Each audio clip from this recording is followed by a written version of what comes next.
Bienvenidos a Yo quiero gobernar con Freddy Bernardino. En este episodio hablaremos acerca de lo que es gobernar y los hombres y mujeres que quieren estar en esa posición, que muchas veces no es fácil porque es desafiante, sacrificio en la familia, emocionalmente, la exigencia de la gente. Como dice, en campaña buscamos apoyo y después de la campaña, en cambio, exigen a aquellos que votaron por nosotros que cumplan lo que nosotros prometimos. Esta noche estamos aquí con Roque Ordóñez, candidato a la Asamblea Nacional por la provincia de La Suay. Bienvenido, Roque. ¿Cómo está?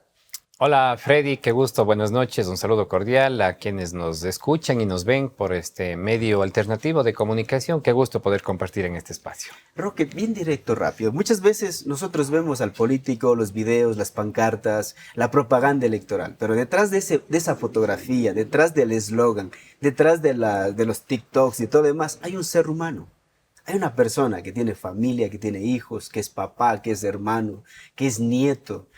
¿Cómo es su vida familiar? Como tú bien lo mencionas, atrás de las fotos y de las cámaras y de los videos, todos, no voy a hablar, hago referencia Ujú. como Roque, creo que todos los políticos hay un lado humano, un lado familiar, en donde somos personas comunes que en el día a día cumplimos nuestras tareas y nuestras responsabilidades en la casa, con ¿Cómo nuestros es un hijos, día a con día nuestra de familia. Roque? No en campaña, sino cuando no está en campaña. Indistintamente la campaña, no, un día de rock es levantarse pronto. Tengo un hijo de 8 años, Nicolás, que hoy justamente el día de hoy está cumpliendo años, cumple 8 añitos. Le mando un saludo fraterno y amoroso a mi hijo.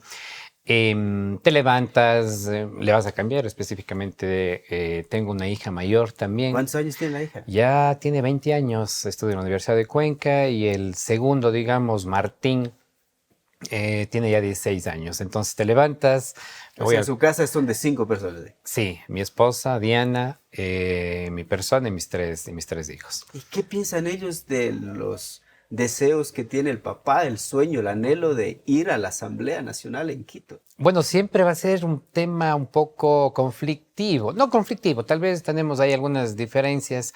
Obviamente, lo que implica siempre en el ámbito político, cuando tú sales no solo en la campaña, sino sales a cumplir tus tareas y responsabilidades profesionales o políticas, siempre va a ser un poco complicado, sobre todo, digamos, para el más chiquito, ¿no? Eso te comentaba en el día a día.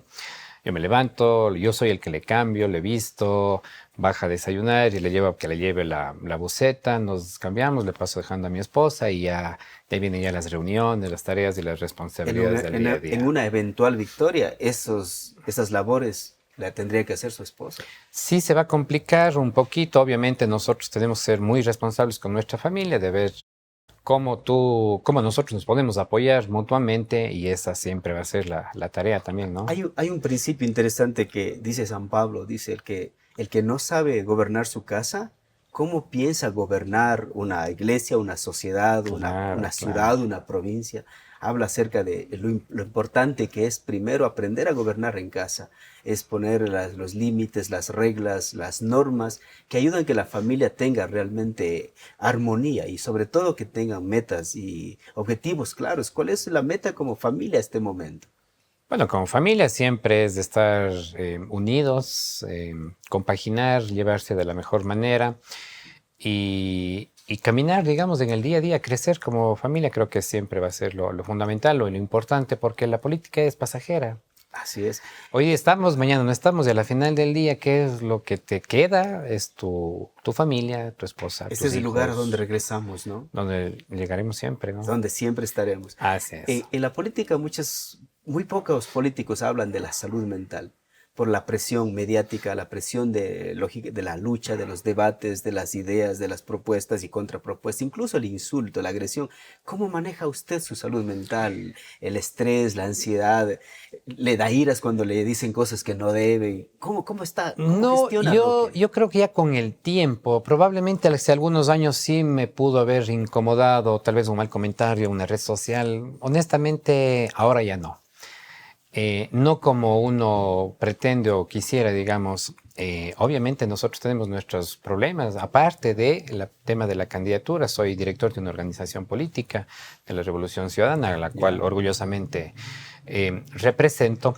Y siempre cuando tú tomas decisiones en el ámbito familiar, en el ámbito político, en el ámbito de una organización, en el ámbito de tu trabajo, siempre va a haber, digamos, de que muchos o pocos, digamos, compañeros o amigos no estén de acuerdo con las decisiones que tú tomas. Pero a la final del día, tú sabes que estás tomando decisiones para el beneficio colectivo de nuestra organización. Hay una cosa que nosotros llamamos inteligencia emocional. Muchas veces nosotros no sabemos gestionar la ira, el miedo, la tristeza, la alegría incluso. ¿Cómo maneja, cómo gestiona la ira? ¿Cómo manejar esas emociones? Porque a veces alguien te molesta o, como dicen, no solo estoy con mis adversarios políticos, sino incluso en desacuerdo dentro de casa y también dentro del partido. Dentro de nuestros propios compañeros. Yo hace mucho tiempo, digamos, entendí de que hay que buscar comprender o ser un poco más resiliente con las diferentes situaciones que pueden tener tus propios compañeros de una organización política. Puedes llegar, o a uno mismo le puede pasar, puedes llegar a una reunión donde tuviste un mal día, donde te complicaste en el tráfico, hay un estrés emocional. Pero créeme, Freddy, que he tratado más bien de manejar esas emociones porque a veces, probablemente hace mucho tiempo atrás, sí te puede dar ganas, como uno bien dice, lo dice, me da ganas de mandarles al carajo, mandarles. Pero te digo honestamente, he tratado de manejar de mejor manera. Probablemente con muchos errores, sí, pero siempre buscando, digamos, tratar de conciliar. Soy una persona que tiende... ¿Ha asistido usted a un terapeuta, psicólogo? Que tiende puentes, Freddy. Soy ese tipo de personas. Tratamos de ser los que generamos unidad y no separación. ¿Sí? ¿Cuál cree que ha sido su mayor logro político ahora en casi década de servicio público? La transparencia, la honestidad puede ser. Nadie, en los diferentes espacios en donde he estado, en las diferentes instituciones públicas, cuando he salido sin ningún inconveniente, sin ninguna preocupación, salgo camino. Investigarán, encontrarán algo. Sí, no hay ningún inconveniente. Entonces, camino tranquilo en la calle, puedo estar solo, puedo estar disfrutando de un helado en un mercado, en un centro comercial, no tengo ningún inconveniente. Hay un proverbio que dice, el buen nombre es mejor que las muchas riquezas. Y eso habla de probablemente creo que es lo que ¿no? a nivel político es el nombre. Roque Ordóñez es un ser humano, una buena persona, transparente y ahí avanzamos. Si pudiera cambiar el sistema político ecuatoriano, ¿qué cambiaría? Una cosa que cambiaría para que eso traiga lógicamente para nosotros seguridad, empleo, esperanza, energía. Bueno, es bastante complejo la pregunta. El sistema político, digamos, hay varias funciones a nivel del Estado, esa contraposición de poderes, de ejecutivo, la función de transparencia, la función legislativa. Yo creo que más que cambiar, yo creo que hay que concientizar a los ciudadanos, a los ecuatorianos, a estar bien informados, ¿no es cierto? Porque ahora probablemente la política hace 15, 20 o 30 años es muy diferente a la que nosotros manejamos ahora. La política de tarima. Ahora tú probablemente a través de estos aparatitos, de estos celulares, te carga toda la información. Hay mucha información, digamos, en las redes sociales. Y como hay mucha información, también hay actores políticos, periodistas, puedo decirles tal vez entre comillas, y hay muy buenos periodistas también a nivel nacional y a nivel local, pero sí se tergiversa la verdad. Yo creo que es importante, más allá de... Hay grandes cambios estructurales en el Estado que es importante poder revisar, modificar y cambiar, pero sí creo que el cambio de una sociedad empieza por cada uno de nosotros. Yo lo que veo es que muchas veces las personas tenemos una frase que dice, de política y de religión no se habla. ¿Qué piensa usted? No es malo hablar de política. Malo son los politiqueros. Claro. ¿Ya? Porque la política en el día a día, todos hacemos política, estés o no dentro de una política partidista, pertenezcas o no a una organización política. El hecho que seas un trabajador de una empresa, estás haciendo política. Entonces, lamentablemente, el término política como tal se ha prostituido, voy a decirlo en esas palabras, digamos, en el argot popular. Entonces, es político, seguramente es corrupto, es ladrón, es mentiroso, es un sinnúmero de situaciones. Cuando al político, ¿cómo se le cuestiona? También es importante cuestionarnos. Claro. Tú le puedes cuestionar a un profesional, a un ingeniero, a un arquitecto en el ámbito de su profesión, a un dirigente barrial, comunitario, a un periodista. ¿Por qué no le puedes hacer cuestionamientos cuando te vuelves tal vez, haces opinión, más no hay un periodismo de investigación que tanta falta nos haces. Yo creo que es un tema El de punto es que contraparte, ¿no? estamos, el mundo de las ideas y las opiniones, todos son expertos, pero la investigación es importante para poder dar un contexto más claro. ¿Por qué le pregunto eso? Porque en las casas, con los amigos, en algún lugar dicen, no, no hablemos de política y religión porque nosotros terminamos peleando. Terminamos. Ni política, religión, ni de fútbol. Ni de fútbol. Yo digo, no, hay que hablar de esas cosas porque Claro. de la política depende mi educación, mi salud, mi empleo, mi estabilidad económica. Mira, por ejemplo, en las campañas anteriores, muchos ciudadanos se expresaban a través de las redes sociales. Yo no vivo de la política, yo vivo de mi trabajo. Pero a la final del día, cuando tú tienes tu trabajo, pero cuando te quitan seguridad, Claro. cuando te quitan la salud, cuando te quitan la vialidad, te quitan las políticas públicas encaminadas al buen vivir de una persona y te terminan cortando la luz, entonces ya no es que solo vives de tu trabajo. Ahí vivimos ya de leyes que nos Porque aseguren. ahí estamos hablando de política. Tiene que haber una política pública encaminada al cuidar al ciudadano. En el ámbito de la seguridad, tú puedes tener tu buen trabajo, pero si sales a la vuelta de la esquina, alguna persona puede, un delincuente como tal, entonces sí es importante hablar de la política, de la buena política. Ahora que está ya en precampaña y va a la asamblea, 3 propuestas que tiene para el Azuay, que va a llevar en su portafolio y dice, esto quiero para el Azuay. Bueno, es importante primero conocer el Azuay, el polo de desarrollo desde el sur del país. Cuenca ya no solo es la capital del Azuay, Cuenca se ha convertido, digamos, en un polo de desarrollo. Es importante lo que nosotros nos hemos venido cuestionando, no ahora que estoy como candidato, sino cuando estuvimos en el ámbito de la concejalía o en la candidatura a la alcaldía. Yo creo que hay que empezar a cuestionarnos como ciudadanos, como cuencanos. Nosotros retribuimos al Heraldo Nacional cerca de $1.000 millones anuales al año. ¿Cuánto regresa? Y en nada se ve retribuido, y ahí vienen los grandes problemas que nosotros tenemos en el ámbito de la vialidad, por ejemplo. Es un tema fundamental y hay que decirlo. Claro, los asambleístas dicen, no hacen obra pública, es verdad, pero nosotros tenemos un rol fundamental e importante en la provincia de todos los asambleístas, digamos, es el rol hablando de eso de la fiscalizador. Hablando de eso de la SOE, ¿qué piensa del discurso del presidente por las fiestas de Cuenca? Bueno, lamentable el discurso del presidente, del anterior, y hasta tuvimos un vicepresidente. Recuerdo cuando estaba yo de concejal, nos dejaron ofreciendo varios millones de dólares y en nada, en lo absoluto, se había visto retribuido, digamos, en las obras. ¿Cuántos años? Que el anterior vicepresidente Borrero, me parece que fue, nos dejó ofreciendo, y es un cuencano, nos dejó ofreciendo varios millones de dólares y a la final del día, hasta el día de nanay.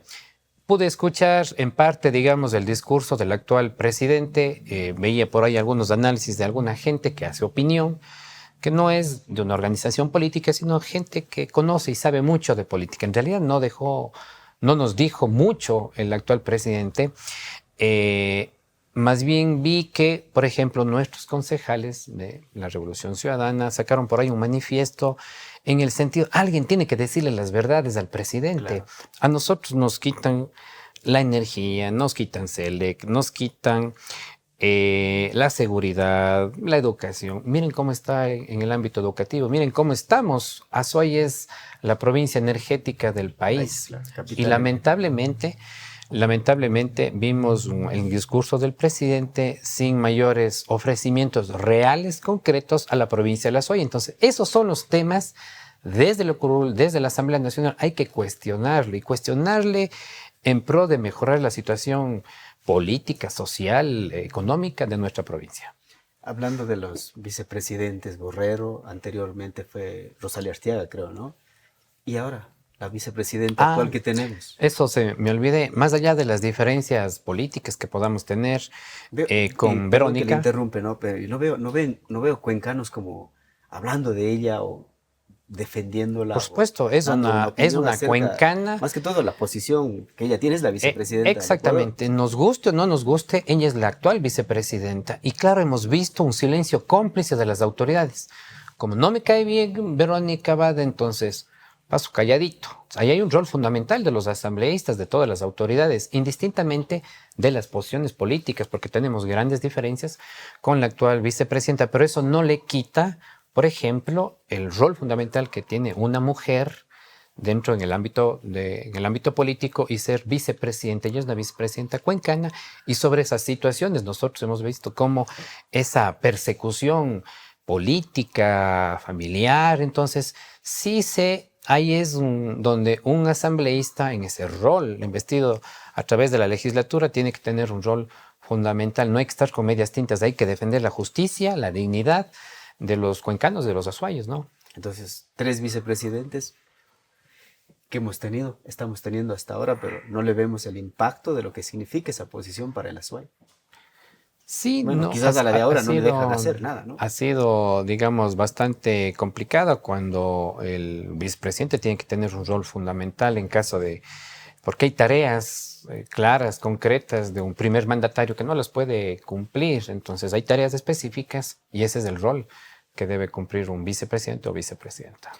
Viéndole ahora, volviendo ya a la seguridad nacional, desde la Asamblea, ¿qué se puede hacer por la seguridad nacional? ¿O cómo ve usted que volveríamos a tener confiar en la seguridad del Ecuador en los próximos años? Bueno, es importante recordarle a la ciudadanía, Ecuador fue el segundo país, no lo dice Roque Ordóñez, lo dicen los organismos internacionales, Ecuador fue el segundo país más seguro de Latinoamérica.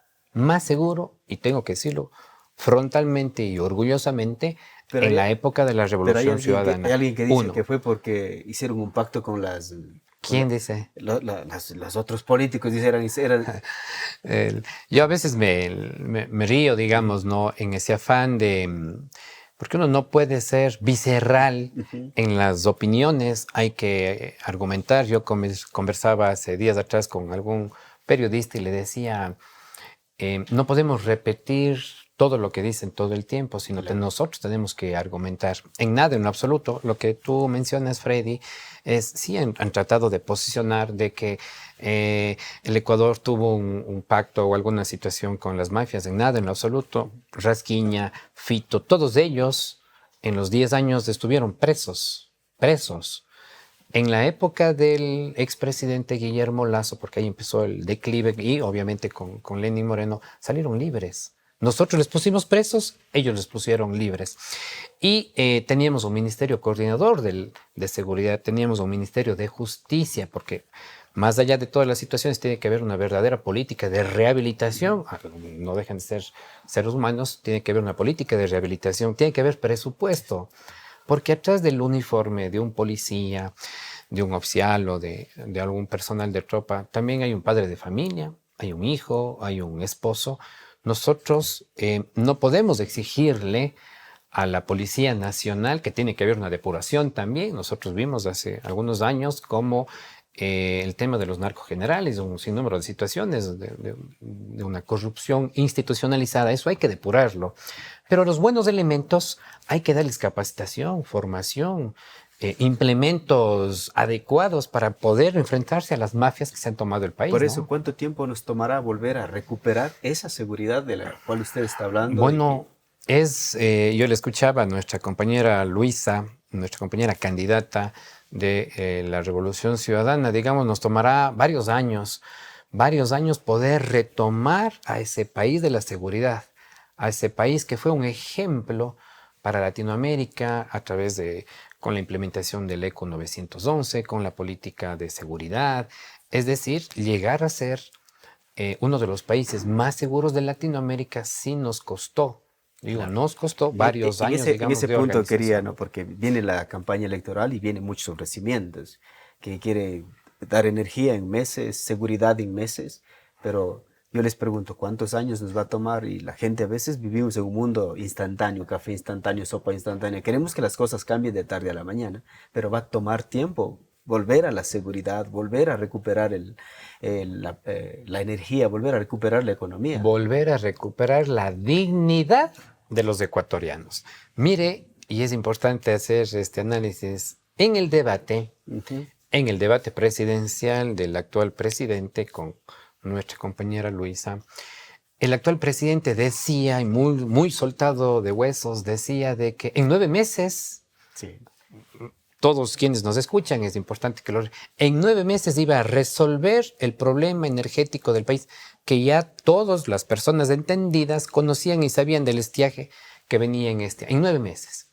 A la final del día, En 9 meses estamos ¿dónde? ya vamos más de un año, ahora en noviembre se cumple un año, digamos, y en nada ha sido posible, digamos, solventar un gran problema del país que nos afecta al chico, al mediano, al grande, al empresario, a la señora de la tienda, doña Rosita, absolutamente a todos, cuando no se ha venido realizando las adecuaciones o los mantenimientos adecuados. Recuerden que nosotros construimos 8 hidroeléctricas. Hay una agenda detrás Construimos, de no dar mantenimiento a y solo las... concluyo con esto, construimos 8 hidroeléctricas, varios del parque termoeléctrico a nivel nacional, de Esmeraldas, es decir, tenía que haber un mantenimiento. Yo siempre, cuando me preguntan, yo les hago un símil. Es como que tú, Freddy, tengas un vehículo, un carro. El carro necesita un mantenimiento. Probablemente al año hay que cambiar el aceite. El carro funciona con agua, funciona con gasolina. Hay que cambiar las llantas, hacer el cambio de aceite. Todas esas situaciones hay que trasladarlo a una hidroeléctrica que necesita un mantenimiento adecuado y que lamentablemente, y ahí vienen los intereses oscuros de de los 3 últimos gobiernos, de querer privatizar. Hay grandes voces a nivel nacional, analistas, de querer privatizar, digamos, el sector energético del país, ¿no? Y ahí viene obviamente nuestra lucha y nuestra convicción de defender la soberanía energética que tenemos los ecuatorianos y decirles no a estos gobiernos neoliberales. Hay un punto que muchas veces, oye, la palabra decir corrupto parece que es muy fácil a todo el mundo. Ecuador es uno de los países más corruptos en este momento. Pero vemos que en cambio líderes de su organización son los que están, le llaman prófugo, Jorge Glass está en la cárcel. Entonces, ¿qué está pasando con la justicia? Vean, nuestro Habla compañero... de corrupción, pero... Nosotros hemos tenido claramente una persecución política en los últimos 8 años. Nuestro máximo líder, el compañero Rafael Correa, viaja por el mundo entero dando seminarios, charlas, visitando el Parlamento Europeo, siendo asesor, digamos, de varios países, donde vemos el tema del prófugo en este país, de aquellas políticas de persecución que han tenido los últimos gobiernos, y del compañero Jorge Glass. Ya los organismos internacionales se han pronunciado. Cuando yo soy abogado, yo estudié Derecho, y a nosotros nos dieron Derecho Internacional, y todos podemos entender y comprender que cada embajada, todas las embajadas del mundo, es un territorio mexicano. Y lo que nosotros vemos claramente fue una intervención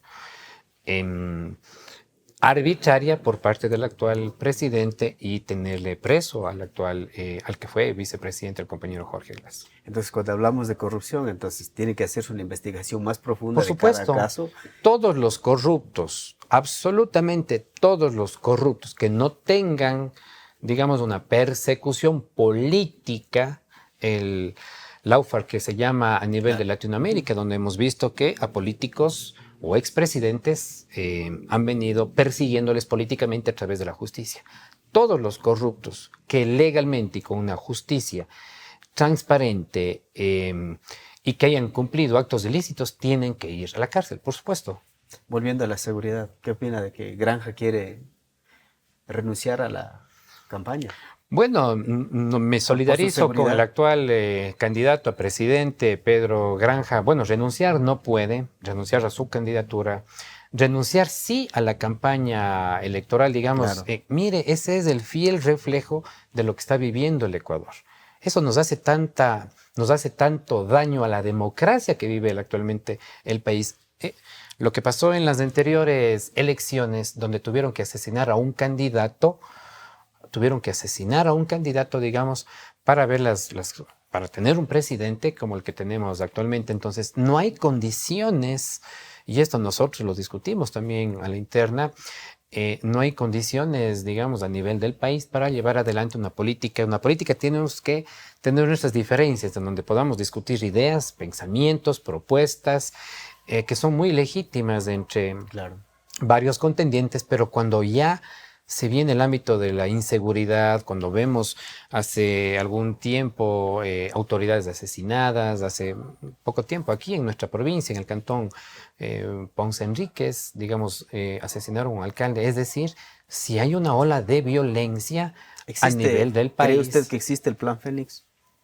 Bueno, yo desconozco, he leído, ha pasado un año, he revisado, veo, me entro a las páginas oficiales del gobierno nacional, vi que la ministra en este juicio político hace algunos días atrás cogió el Plan Fénix, dijo, aquí está el Plan Fénix, pero no tomaron fotos porque, cuidado, voy a tomar una foto, porque nadie lo puede saber. Y hasta ahora absolutamente nadie lo sabe. Plan Fénix es un fracaso y es el fiel reflejo de lo que vivimos actualmente los ecuatorianos con este gobierno. Ahora que vienen las elecciones, vemos que hay un bastante escepticismo de los jóvenes. ¿Cómo ganar el voto joven? ¿Cómo llegar a la mente, al corazón de los jóvenes? A volver a ser partícipes de la política, de las soluciones, porque los muchachos son inteligentes, creativos, están luchando por el agua, están luchando por la naturaleza, por la vida, pero ¿cómo involucrarlos? Claro, a los jóvenes siempre les mueve una causa, temas ambientales, el tema del agua. Lamentablemente, en los últimos años no ha habido una política pública encaminada, digamos, al bienestar, al cuidar de nuestros jóvenes. Lo que nosotros vemos lamentablemente ahora, un joven, 17, 18 años, que se gradúa en el colegio y que antes tenía la posibilidad de ingresar a una institución pública, es decir, a una universidad. Lamentablemente, en los últimos años se ha eliminado el presupuesto a las universidades, se ha eliminado ese gran programa que teníamos de becas, en donde cerca de 20,000 jóvenes estudiantes pudieron salir a estudiar en las grandes universidades del mundo en los 10 años, y que hoy lamentablemente uno de los mayores sueños de los jóvenes es, digo lamentable porque es cruzar la frontera del Darién o dedicarse, digamos, ya a actos ilícitos. Y ahí viene ya la responsabilidad también de los políticos de poder conversar y poder llegar con propuestas, con causas que a los jóvenes les puede interesar, ¿no? Y ese es el gran reto que tenemos todos. Vemos, hablando de los jóvenes están en redes sociales y el discurso, los debates y las propuestas políticas están en las redes sociales. Lo que vemos es, pero al mismo tiempo, unas redes sociales llenas más de show que de propuestas, que de ideas, que de debate. ¿Cómo quitar todo esto? ¿Cómo lo va a hacer Roque? ¿Cómo va a usar esas mismas redes para sus propuestas? Bueno, primero es importante a los jóvenes tener esos espacios de diálogos, de entendimientos, en donde podamos debatir ideas, nuestros pensamientos. Yo creo fielmente en esa capacidad que tienen los jóvenes. Yo ingresé en la política bastante joven, cuando estaba en la universidad, 17, 18 años. Yo siempre me mantengo que los jóvenes son los actores protagónicos en la toma de decisiones. No les podemos buscar solo a los jóvenes para pedirles, por ejemplo, el voto. Imagínate que un joven de 16, 17 años puede votar, pero mañana no le podemos contratar porque se vuelve ilícito. Entonces, sí hay que, digamos, analizar algunas leyes y normativas, modificarlas, cambiarlas, porque ya las dinámicas propias de un Estado, de una nación, son cambiantes y necesitamos tener, digamos, ese relacionamiento con los jóvenes, ¿no? Nosotros queremos que nuestros jóvenes estén en las universidades, que estudien, que tengan sueños, que cumplan sus metas, sus objetivos, y obviamente ahí viene ya la política pública, el rol del político en esas preocupaciones que son muy legítimas. Veo que últimamente es más factible el marketing electoral que las propuestas de gobierno. Entonces, enseñar a los jóvenes a diferenciar lo que es un marketing electoral y una propuesta política es el desafío que tienen todos los candidatos, yo creo. Nosotros actualmente tenemos un presidente que ganó a través de las redes sociales, a través de los TikTok o a través de los cartones, digamos, y yo creo que sí tenemos que realizarnos una autocrítica, todos los políticos en general, porque no puede ser posible que porque les mienten, les engañan. Yo tengo mi hija de 20 años y claro, conversábamos hace algún tiempo y dice, oye, a veces mis amigas se dejan llevar por estos TikToks, claro, o la foto de la primera dama o algunas situaciones, pero de fondo, de condumio de algún tema político, como política pública, no hay absolutamente nada. Y es lamentable, digamos, que nuestros jóvenes, digamos, a veces se dejen llevar, digamos, por este tema marquetero, sin propuestas, sin realmente preocuparte al final del día, porque ellos serán, más adelante, el futuro de ellos se ve ¿Cuál cree que complicado, serían ¿no? han sido los tres errores que ha cometido su organización durante estos años que han perdido las elecciones a la presidencia? ¿Cuáles han sido los errores? Han hablado de... Bueno, creo que a la interna siempre hay que asumir los errores. Sin embargo, nos ha jugado, digamos, factores externos muy complejos. Primero, con el anterior vicepresidente Lenín Moreno, que no traicionó a una organización política, él traicionó a un programa de gobierno que ganó en las urnas. Se vendió al mejor postor, al presidente que le siguió, Guillermo Lasso, uno. Dos, digamos, tal vez en la campaña anterior no pudimos ser un poco más asertivos en nuestras propuestas, que de fondo eran las, sin lugar a dudas, de nuestro compañero Arauz. Andrés Arauz, una persona extraordinaria, genial, preparada, joven, que ya en la campaña como tal probablemente no pudimos calar en nuestros jóvenes o en general con la ciudadanía. Y en la campaña anterior hubo un factor externo, tuvieron que asesinar a un candidato porque en los datos, en las encuestas, nosotros íbamos a ganar en primera vuelta, eso es la verdad, todo el mundo que maneja política y datos lo sabe, pero a nivel de la organización, creo que en los 10 años no llegamos a construir una organización sólida, base, para defender los programas de gobierno, en el sentido de que probablemente pudimos tener en esos 10 años una militancia ligada al gobierno como tal, ¿no es Ya. cierto? Una militancia ligada a un espacio, a un puesto, probablemente. Creo que eso creo a la interna yo, que fue uno de los grandes errores que pudimos temer y hay que asumirlo, pero sin embargo, de lejos, nuestra organización política, la Revolución Ciudadana, es la primera fuerza política a nivel nacional y es nuestro movimiento es la organización política que realmente se ha venido preocupando en las diferentes normativas, leyes para el beneficio del pueblo ecuatoriano con nuestros compañeros asambleístas, ¿no? Hay una frase que dijo Jesús: conocerás la verdad y la verdad os hará libres. Usted habla, ¿no?, de su organización en el poder, hizo muchas cosas por el país. La pregunta es, ¿cómo no ha sido posible poder mostrar, educar, enseñar a la nueva generación que se hizo esto? Más bien, como usted dice, son la propaganda, la publicidad que ha tenido más poder, más impacto en la mente y el corazón de las nuevas generaciones. Claro. Ha habido un rol fundamental de los grandes medios de comunicación en poder ensuciar, digamos, la inmensa obra pública que hubo en los 10 años de la Revolución Ciudadana, que sin lugar a dudas pudo haber fallas como todo gobierno, pero yo soy una persona convencida de que inmensamente hubo más temas positivos que temas negativos, la inmensa obra en el ámbito vial, en el tema hidroeléctrico, en el ámbito de la educación, la salud, las becas, la infraestructura, la capacidad, la planificación, la seguridad. Es decir, en el gobierno del compañero del expresidente Rafael Correa se inauguraba una obra diaria.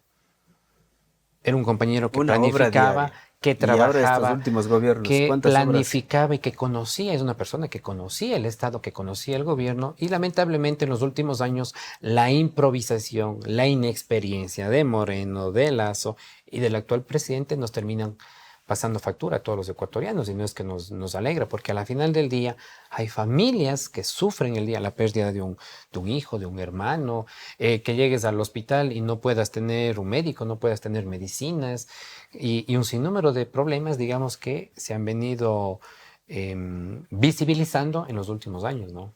Si pudiera volver en el pasado a su yo más joven, ¿qué consejos le daría?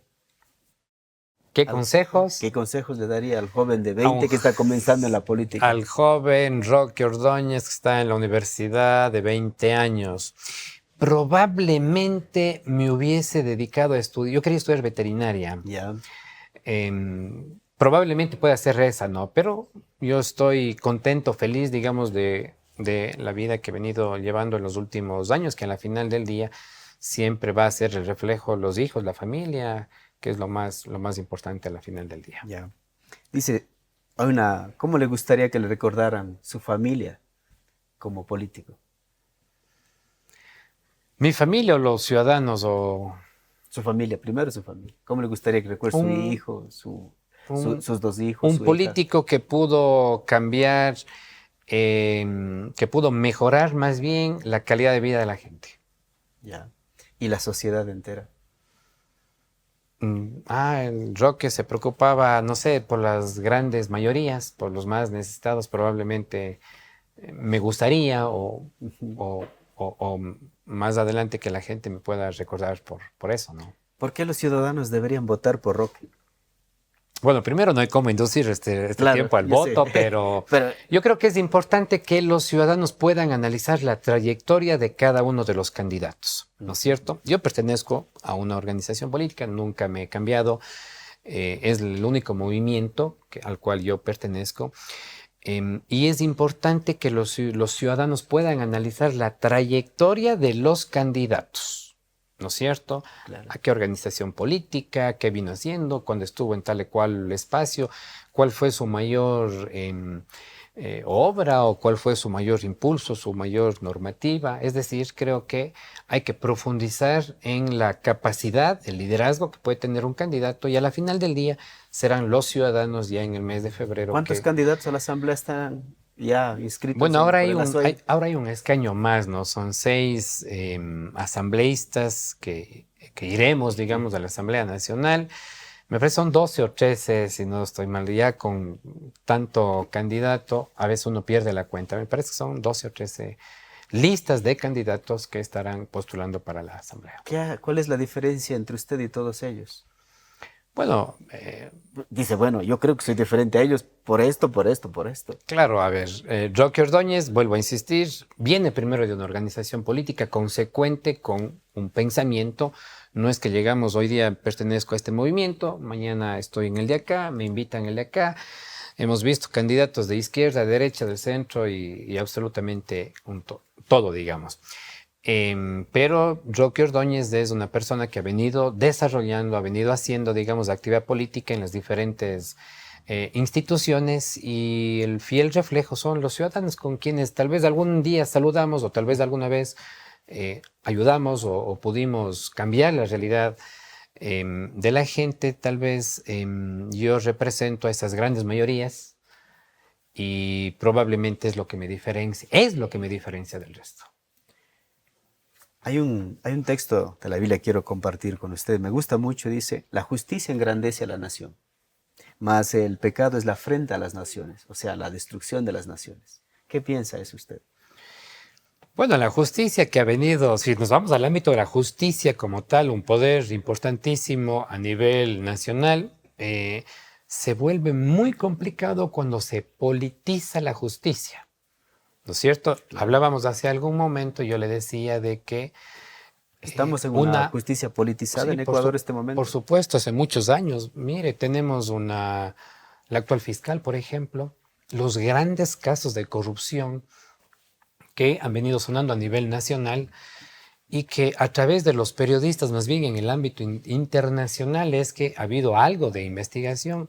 Nosotros denunciábamos, por ejemplo, la cuenta INA del Papers. expresidente Lenín Moreno y que no hubo absolutamente ninguna acción por parte del actual fiscal. Es decir, tenemos una institución politizada, quien es la dueña de la acción pública, que es la Fiscalía. Tenemos la Corte, digamos, Nacional de Justicia. Ahora vemos como candidatos a un expresidente. Entonces, claramente hay vicios de las ilegalidades que han venido desarrollándose en los últimos años, en donde terminas enjuiciándole o terminas juzgándole a un ex presidente por influjo psíquico de un préstamo de $6,000 de los empleados de la presidencia. Eso es. Ese es por los $6,000. $6,000 por influjo psíquico y que es una burla, obviamente, a nivel ¿Por qué internacional. cree que la academia se ha callado ante todo eso? Hay grandes juristas como profesores, Ahí, decanos ese es, por y los mismos ejemplo, estudiantes de derecho. ¿Por qué no han investigado? Debe ser un tema de tesis, de ese, investigación, ¿no? ese es, por ejemplo, un tema fundamental porque la academia, no solo Cuenca, que es una ciudad súper culta y universitaria, creo que a nivel nacional la academia sí debe tener un rol más protagónico en las posturas frente, indistintamente del gobernante de turno. Creo que deben tener, digamos, un rol más protagónico, más fundamental sobre los grandes problemas que pasa a nivel nacional. No solo hablo en el ámbito de la justicia, hablo en el ámbito energético, hablo en el ámbito de la salud, hablo en el ámbito educativo. Es decir, creo que la academia tiene que jugarse un rol fundamental cuando tenemos políticos que a la final del día le terminan perjudicando a nuestros ciudadanos. Hay otro texto, dice, cuando los justos gobiernan, la nación prospera. ¿Están gobernando los justos en Ecuador este momento? Bueno, la ciudadanía, hay que preguntarle a la ciudadanía si estamos mejor ahora o probablemente estuvimos mejor antes, ¿no? Hay grandes estos organismos internacionales que miden la calidad de vida, digamos, de los ecuatorianos, de los países, de los latinoamericanos. Hemos venido disminuyendo la calidad de vida que nosotros tenemos los ecuatorianos en los últimos años, por supuesto. Cuando, cuando ya no existe liderazgo, se utiliza el marketing. ¿Cree que se ha perdido ya? ¿No hay líderes en Ecuador en este momento? ¿O hay muy pocos? Bueno, hay líderes, por supuesto. Nosotros tenemos una gran lideresa que es nuestra compañera Luisa, indistintamente. Las otras organizaciones también tendrán sus liderazgos, pero creo que hay que profundizar, digamos, en los grandes problemas que nosotros hemos venido teniendo en los últimos años, analizar, buscar las soluciones y enfocarnos en el futuro que se viene, ¿no es cierto? Salir de esta oscuridad que tenemos actualmente y que vengan días de luz, días de prosperidad, de alegría, de capacitación, de planificación, de mejorar, vuelvo a insistir, la calidad de vida de los ecuatorianos, salir del hueco en el cual nosotros nos encontramos actualmente. Cuando hablamos de liderazgo, hay un hombre, ¿no?, que nunca formó un ejército, nunca escribió un libro, nunca salió de su país. Fue un revolucionario. Absolutamente. Y millones de libros se han escrito acerca de él. Billones de personas hablan de él. Y este es el libro más publicado en el mundo. Se llama la Biblia, es Jesús. ¿Qué piensa de su liderazgo cuando él dice que él tuvo compasión de las multitudes? ¿Qué cree que ha pasado en el corazón de los líderes, entre comillas, políticos, que ya no esa compasión por esos 3.5 millones de niños que sufren desnutrición crónica en Ecuador, de personas que ganan $1, de padres de familia que ya no llegan a fin de mes? ¿Qué está pasando con el corazón de los líderes? ¿Qué les está cegando ver la realidad de este país?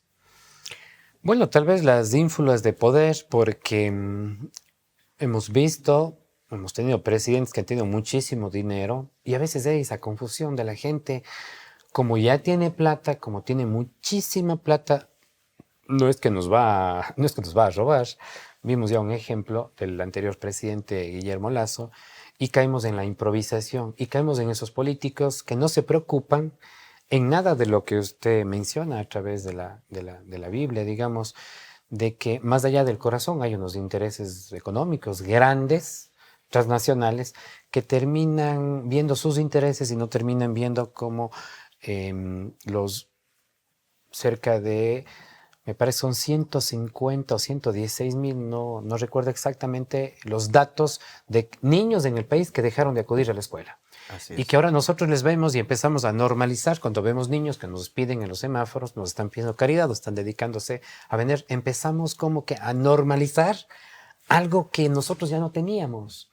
Había un gran programa que era la mendicidad cero. No teníamos niños en las calles. Los niños tienen que estar en la escuela, tienen que estar en los parques, tienen que estar jugando, no tienen que estar mendigando. Entonces, ahí vemos la clase de líderes, no solo los niños, los grupos de atención prioritarios, qué pasa con las personas con discapacidad, con nuestros pueblos y nacionalidades. Es decir, ha habido, digamos, un distanciamiento entre la realidad de lo que pasa en el Ecuador con lo que perciben los últimos gobernantes, ¿no? Si pudiera tomarse un café con Jesús, una pregunta que le haría a Jesús? Una pregunta que le haría a Jesús. ¿Por qué vivimos en guerra, no? ¿Por qué vivimos en guerra? No entiendo. No hago referencia al Ecuador, sino en el mundo entero. Cuando los seres humanos tenemos que buscar, más bien, buscar esa resiliencia, la parte positiva, la parte afectiva que podemos tener con nuestros prójimos, con nuestros semejantes. Él dijo, ama a tu prójimo. Y lo que vemos en nuestra sociedad es que hay una total indiferencia al dolor del prójimo. Nos hace falta como ese buen samaritano que ve al tipo en la calle tirado y lo levanta, le cura, le lleva al hospital y hasta le paga las cuentas, ¿no? Y cuando dice, ¿por qué hay las guerras? La Biblia dice que la guerra viene del corazón, de adentro, de cosas que no están solucionadas, del ego, de heridas que tuvieron en la niñez, de la venganza, los problemas existenciales que tiene cada ser humano. Dice que el suicidio es la segunda causa de muerte de los jóvenes a nivel mundial y es porque hay ese vacío existencial dentro. ¿Qué le diría usted a esos jóvenes? Bueno, queridos jóvenes, a no perder el ánimo, ese entusiasmo, esa alegría, a tener esos corazones latentes, de que los jóvenes buscan tener una profesión, de que los jóvenes buscan construir un sueño, de que los jóvenes son el futuro, el presente y el futuro de nuestro país, y más bien siempre todo el ánimo y el entusiasmo y a no decaer y a seguir siempre adelante, ¿no? Para ir concluyendo, quiero terminar con una frase de Jesús que dice, bienaventurados los pacificadores, porque ellos serán llamados hijos de Dios. Dios busca pacificadores, gente que tienda puentes, gente que hable de política, que debata de política, que presente sus propuestas. Pero no queremos personas que agredan, que usen el adjetivo, la guerra, la pelea, la bronca, el insulto que prácticamente daña al ser humano. Uno lee X, no 3X, sino Twitter, ex Twitter, y ve prácticamente es para deprimirse.